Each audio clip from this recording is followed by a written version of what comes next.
Estamos de volta com Diálogos na USP, hoje falando sobre vida saudável com a professora Marília Velarde, professora do curso de Educação Física e Saúde do programa de pós-graduação em Mudança Social e Participação Política, ambos da Escola de Artes, Ciências e Humanidades da USP, EASH, e o professor Douglas Roque Andrade, também professor do curso de Educação Física e Saúde da EASH e que faz parte do grupo de estudos e pesquisas epidemiológicas em atividade física e saúde, também da Escola de Artes, Ciências e Humanidades da USP, EASH. Professores, no bloco passado nós terminamos com a professora Marília comentando a questão das decisões racionais, né, que nós devemos tomar. Eu só queria voltar com a senhora em cima disso, quer dizer, o quanto as decisões são racionais quando a questão é saúde, atividade física, alimentação, e não direcionados, como nós conversamos antes, para o modismos ou para o impulso. Né? Quer dizer, o quanto a gente trabalha com essa racionalidade, ou deveria se trabalhar? Eu acho que tem algumas questões aí em torno dessa ideia do que é ser racional ou não. Uma primeira é nós considerarmos que nós não vivemos para ter saúde. A saúde, na verdade, é um recurso para nós vivermos a nossa vida. Então, tomar decisões racionais a respeito da nossa saúde poderia significar, muitas vezes, abrir mão de coisas que fazem parte da nossa vida e que são muito importantes.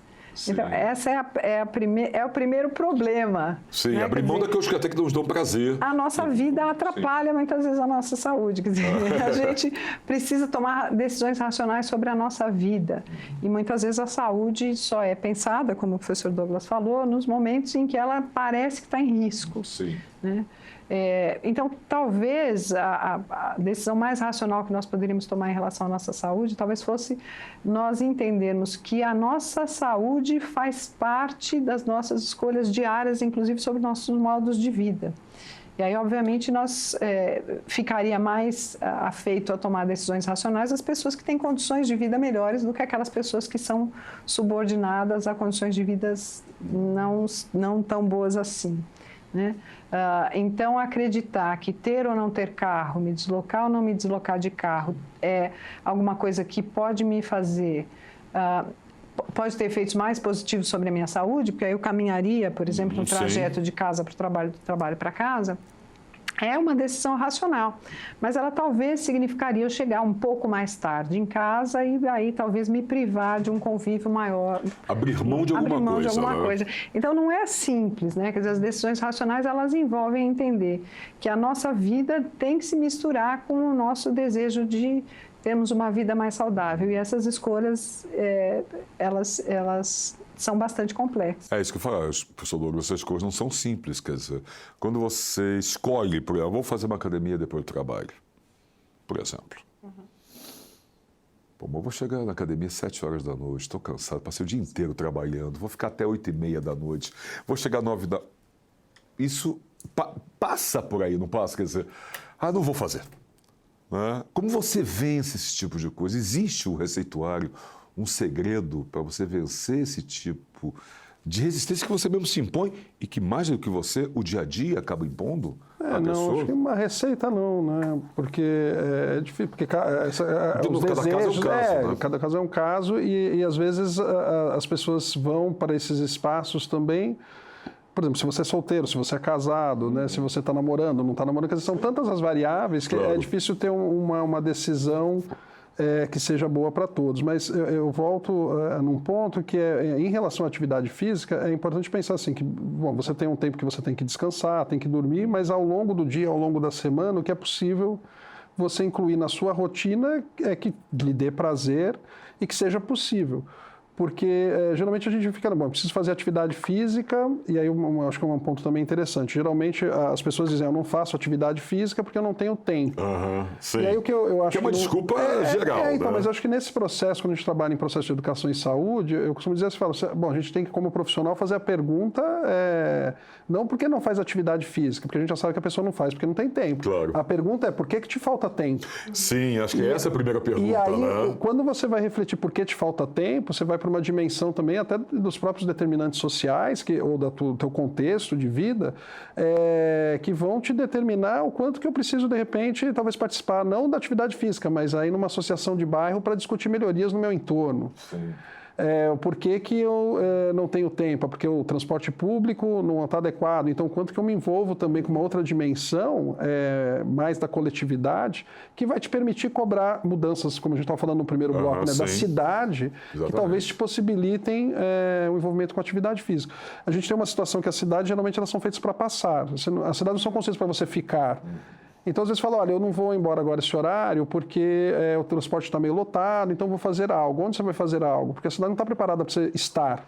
A cidade, você tem espaços privados que você pode pagar uma mensalidade, você tem o que fazer, mas a cidade, às vezes, não tem muitos espaços de ficar. Né? Falta espaço público. Exato. Então, essa dimensão, quando a gente vai para uma reflexão, por que te falta tempo, eu acho que estimula uma reflexão do que o que eu preciso lutar, né, cobrar, enfim, para que a gente tenha opções mais saudáveis. E aí, tendo a opção, eu também tenho o direito, a gente precisa assegurar isso. Eu tenho a opção agora de fazer algo, de comer um alimento melhor, mas eu não quero. Essa dimensão também é importante, que as pessoas, mas a partir de uma reflexão, né? E aí, entendendo os benefícios ou os riscos, eu posso decidir também por um caminho que não é o dito saudável. E a gente também tem que respeitar esse caminho, né? Claro, e mas uma decisão consciente, né? Exatamente, que é racional. De novo. E aí, o senhor tocou num ponto que é a questão da alimentação. Como eu falei na abertura do programa, quer dizer, muitas pessoas acham faço atividade física, não preciso me alimentar tão bem. Ou estou me alimentando bem, de uma forma saudável, ou que se considera saudável, posso abrir mão da atividade física. Não é uma coisa, são complementares, mas o que é essa alimentação saudável? Professora Marília, quer dizer, a gente tende a achar que grelhados, saladas, fibras fazem parte de um cardápio de alimentação saudável, ou que aquele nosso tradicional prato, feijão, arroz, carne e salada é o ideal. É por aí, quer dizer, existe um prato fechado de alimentação saudável ou o cardápio é muito mais extenso do que a gente pode ver? Embora acho que não seja nem a minha especialidade, nem o professor Douglas, mas nós temos a sorte de termos colegas que estudam bastante isso e com os quais a gente tem algum contato para poder também entender melhor essa situação, né? Seguramente não existe um prato ideal, assim como não existe um programa de atividade física ideal, né?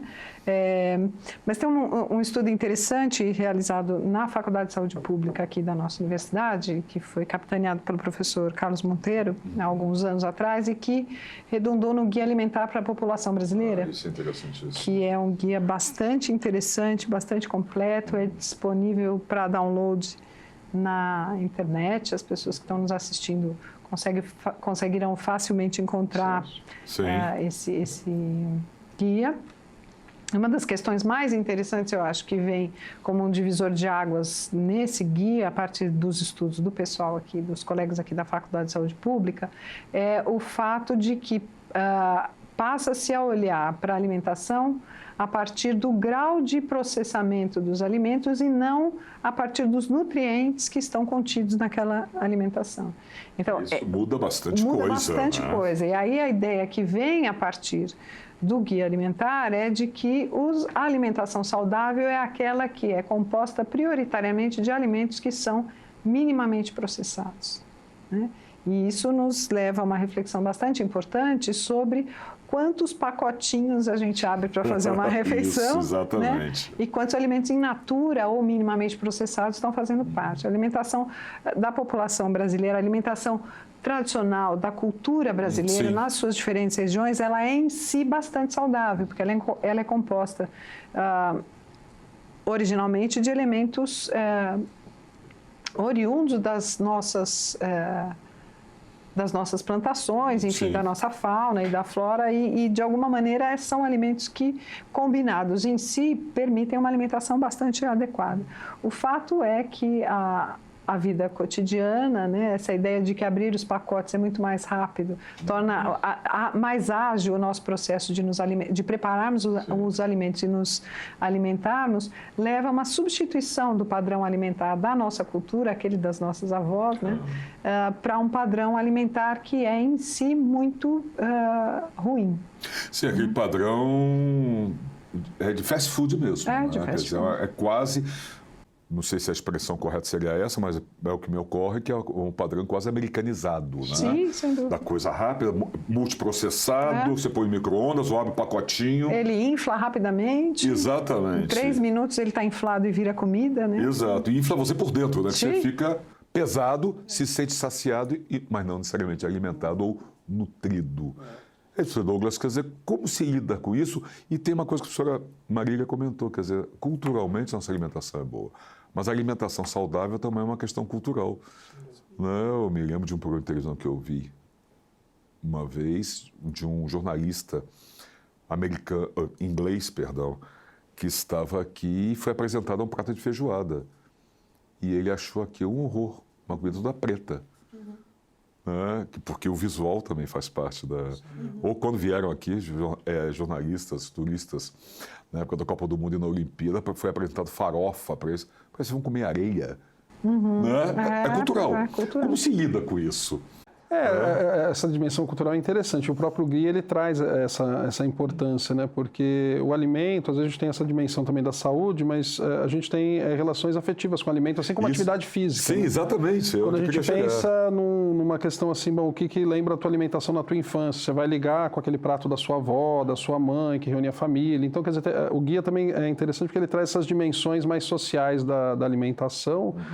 E tenta resgatar também a importância de a gente aprender habilidades culinárias também, porque de alguma maneira a gente era mais comum, né, aprender a cozinhar com a mãe, ainda que tenha uma questão de gênero também, né, porque os meninos eram de alguma maneira na ideia talvez mais antiga de poupá-los, não é uma tarefa masculina, mas isso tem mudado. Os meninos só comiam, né? Mas tem até mudado. Os meninos comiam e se transformavam em chefes de cozinha. Exatamente, exatamente. Então, essa dimensão tem sido resgatada, assim, pensar em como que a gente está também transferindo, né, ou compartilhando as habilidades culinárias com os nossos filhos, com os pais também, é importante porque, de alguma maneira, é isso, a gente não cozinha mais, porque você abre o pacotinho e se serve. Essa dimensão também é de valorização do momento da alimentação, é que a gente estava comentando, de você se alimentar rapidamente, porque o trabalho te impõe um ritmo, te impõe um horário, e às vezes a gente não presta nem atenção no que está comendo. Exatamente. Então, essa dimensão, para além do ingrediente, né, do nutriente, melhor dizendo também, do alimento, todas as outras dimensões que podem agregar valor a uma boa alimentação. Então, reforçando, né, comer comidas in natura e minimamente processadas é uma boa escolha para direcionar essa alimentação mais saudável. Não que a gente vá conseguir não comer alimentos ultraprocessados, mas se você diminuir e evitar, uma boa dica simples de ser pensada, né, na hora de escolher um alimento. E até o termo que se tem utilizado bastante é a comida de verdade, né? Então, e o que seria isso? O minimamente processado e in natura. Né? E aí que eu trago para vocês, professora Marília, professora primeiro, voltando à questão da atividade física. Temos tempo para isso? A gente tem que inventar tempo numa grande cidade para poder comer. Porque mais do que comer de uma forma saudável, comer comida saudável, comer de uma forma saudável, prestando atenção no que você está comendo, separando aquele momento para se alimentar, porque isso também faz diferença, né? Essa é uma das dimensões abordadas pelo guia, né, Douglas? Que é essa dimensão da comensalidade. Os estudos que falam sobre já há algum tempo sobre a tal da dieta mediterrânea, né? Sim. Quanto aquela dieta mediterrânea ela é benéfica para a saúde geral, enfim, os estudos antropológicos demonstraram que, sim, a dieta, os alimentos, eles são importantes, mas tem uma dimensão que é a da comensalidade, que é fundamental para que a dieta mediterrânea seja saudável. Isso quer dizer o quê? Ter um tempo para preparar o alimento, comer o alimento coletivamente, e estar em paz e ter um tempo depois para descansar. Claro, na sequência da não precisa fazer a siesta dos espanhóis, não, mas é você relaxar, você curtir aquele pós-alimentação. E a coisa de estar comendo conjuntamente, quer dizer, com outras pessoas, compartilhando, leva as pessoas a perceberem, nossa, aquela comida que o Douglas está comendo com tanto gosto, nunca provei, talvez seja interessante. Isso, em termos de educação nutricional na infância, por exemplo, é essencial, né? Quer dizer, a comida está disponível na mesa e as pessoas não chegarem com o prato pronto, mas irem se servindo e percebendo as porções que mais lhes agrada, isso é fundamental. Porque a alimentação, perdão, professora, porque a alimentação também é aprendizado, né? Sim, sem dúvida nenhuma. É educação o tempo inteiro, quer dizer, é uma questão cultural. A pessoa que não está acostumada, que nunca comeu um sushi, só para sairmos um pouco da questão brasileira, mas um peixe cru, dá para passar numa chapinha, não, né? O sushi bem lá dentro está fazendo aqui. Mas é uma questão cultural e você vai aprender a aproveitar, a desfrutar daquilo. Então, essa ideia da comensalidade é tão importante quanto essa ideia de estar aberta para novas experiências. E aí, eu acho que essa é uma disputa também política e social, quer dizer, como é que a gente vai construir esses tempos, né? É preciso que isso seja uma meta, né? Quer dizer, de conseguirmos progressivamente encontrarmos esses espaços e exigirmos, talvez, né? Numa ideia mais utópica, esses espaços para podermos nos alimentar e comermos com cuidado, com carinho, com atenção, com o tempo... É isso, professor Douglas. Temos como alcançar essa meta? Eu acho que sim, que é um processo, a gente acaba voltando num ponto que ainda que a gente não tenha reforçado, né, a palavra, mas são processos de educação, né, formal ou não formal, como a Marília trouxe anteriormente, porque no próprio guia também traz uma dimensão que é você desenvolver a reflexão, né, a criticidade sobre o alimento. Se a gente for pensar, bom, então vamos analisar uma propaganda de um determinado alimento, quer dizer, o que aquilo está trazendo? É um alimento? Ele está embalado? Não está? Quando você pega o desenvolvimento, agora a gente tem uma discussão também importante sobre os rótulos, né? Pode ser que a gente tenha uma mudança na forma de se colocar o rótulo e chamar a atenção para algumas coisas negativas, então como é que a gente desenvolve também a criticidade sobre isso?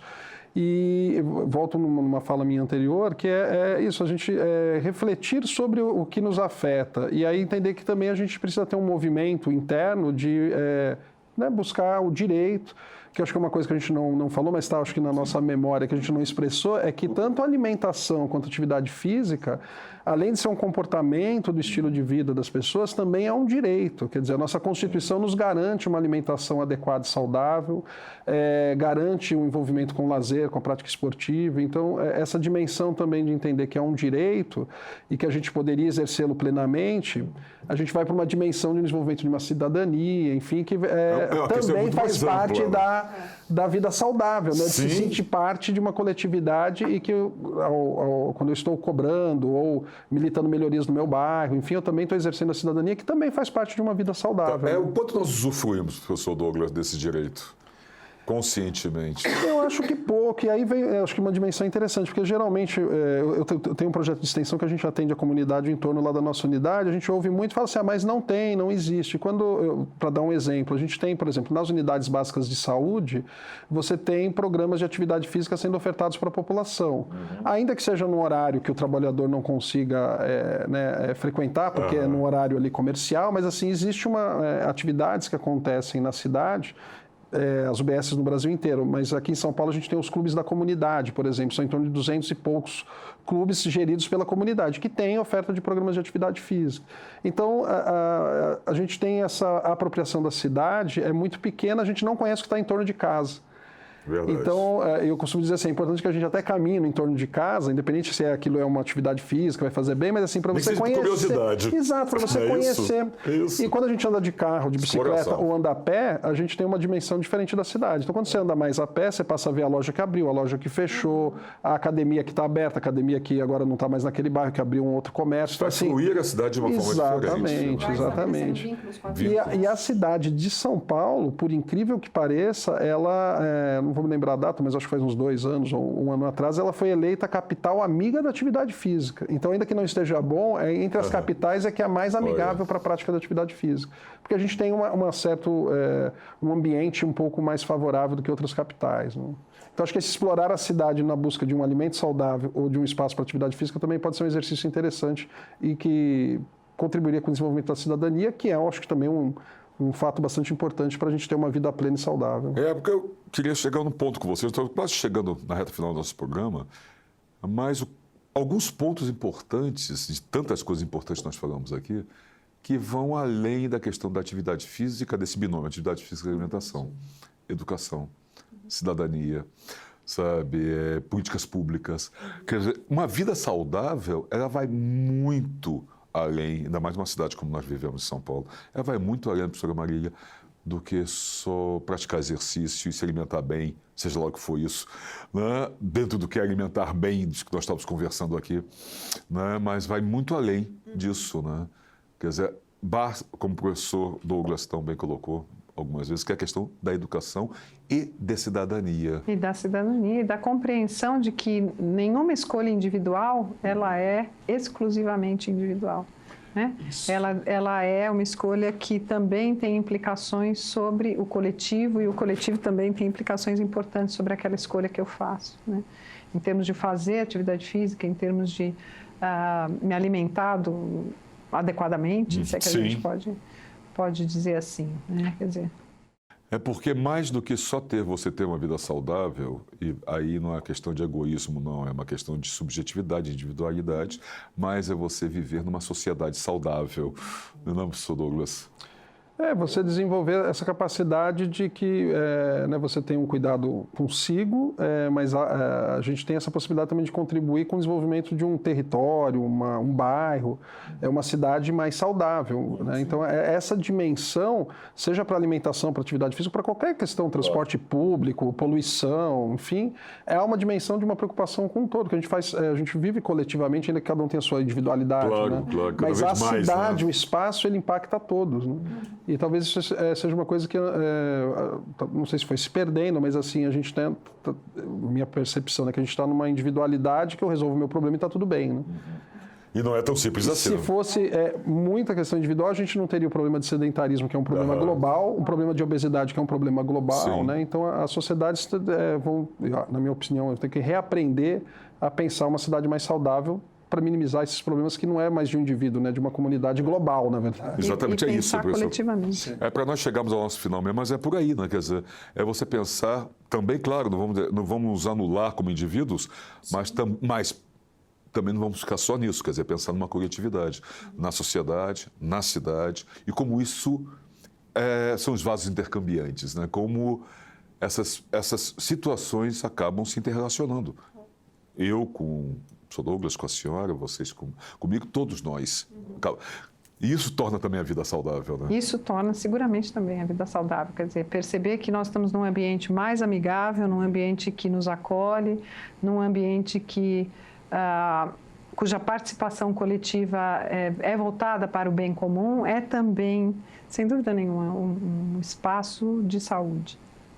Perfeito. Bom, o diálogo vai chegando ao seu final. Quero agradecer muitíssimo à professora Marília Velarde, professora do curso de Educação Física e Saúde, do Programa de Pós-Graduação em Mudança Social e Participação Política, ambos da Escola de Arte, Ciência e Humanidades da USP, a EASH, e o professor Douglas Roque Andrade, também professor do curso de Educação Física e Saúde, da EASH, e que faz parte do grupo de estudos e pesquisas epidemiológicas em atividade física e saúde, também da EASH. Professores, muitíssimo obrigado pela participação dos senhores. Muito bom. Nós agradecemos. Obrigado, Marcelo. Foi um prazer, muito obrigado, até a próxima.